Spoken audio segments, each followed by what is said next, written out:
सद्गुरु श्री ब्रह्म चैतन्य महाराज गोंदवलेकर, इनका प्रवचन 16 मार्च। गृहस्थी की आसक्ति कैसे कम होगी।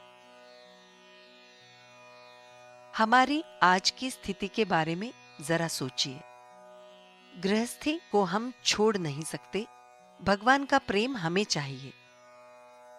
हमारी ये इच्छा है कि गृहस्थी के प्रति हमारा जो प्रेम है उसका त्याग न करते हुए हमें भगवान की प्राप्ति का संतोष हो। वस्तुतः हमारा ये प्रेम व्यभिचारी है। प्रेम भावना ऐसी है कि वो किसी एक ही बात के लिए स्थायी हो सकती है। एक ही म्यान में जैसे दो तलवारें नहीं समा सकती, वैसे ही प्रेम भावना दो बातों के लिए नहीं हो सकती।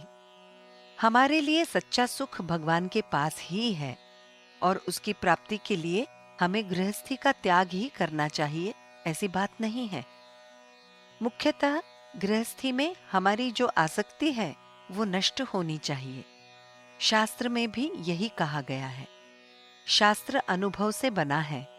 हमारा अनुभव हम शास्त्रों के अनुभव से तुलना कर निर्णय नहीं लेते। गृहस्थी का असली मूल कितना है ये जब तक हम जान नहीं लेते तब तक हमारी उसके बारे में जो आसक्ति है वो कम नहीं होगी। वर्तमान स्थिति में गृहस्थी में सुख नहीं है ये अनुभव होते हुए भी आसक्ति छूटती नहीं।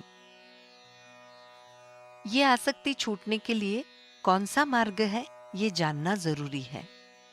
गृहस्थी की हमें कितनी जरूरत है।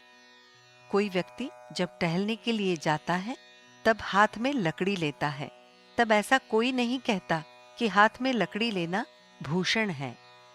उसी प्रकार गृहस्थी की भगवान तक पहुंचने के लिए आधार मात्र की ही आवश्यकता है। गृहस्थी का भार संभालते हुए उसकी आसक्ति कम होकर भगवान के प्रति प्रेम निर्माण होने के लिए शास्त्रों के द्वारा निर्माण किए हुए बंधनों का पालन हमें करना चाहिए और उसके लिए हमें अपने आचार विचार और उच्चार का अनुकरण करना जरूरी है। यदि हम संस्कारों के अनुसार बर्ताव करेंगे तो हम में निश्चय ही निवृत्ति की भावना निर्माण होगी, क्योंकि हमारी प्रवृत्ति भी पूर्ण निवृत्ति पर ही है, इसमें संदेह नहीं। अब इसके बाद हम अपना धंधा प्रभु राम के नाम से प्रारंभ करेंगे तो लाभ या हानि जो भी कुछ होगी उसी की होगी। गृहस्थी सदाचार से करें। सदाचार मूलतः सबकी नींव है। नीति धर्म का आचरण हो। नीति धर्म के बंधन हमारे विकारों पर संयम करने के लिए ही हैं। विचारों से बहुत पवित्र रहें। किसी का भी द्वेष या मत्सर न करें और दूसरों के अहित का चिंतन न करें। उच्चार तो बहुत सावधानी से करने चाहिए। सबसे मधुर भाषण करें। जिस जिह्वा से हम भगवान का नाम स्मरण करते हैं उससे दूसरों के अंतःकरण को वेदना न होगी, इसके लिए जागृत रहें।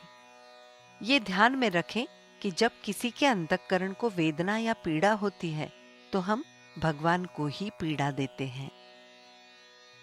गृहस्थी से मन हटाकर भगवान की ओर लगाएं, उसमें ही संतोष है। जानकी जीवन स्मरण जय जय राम।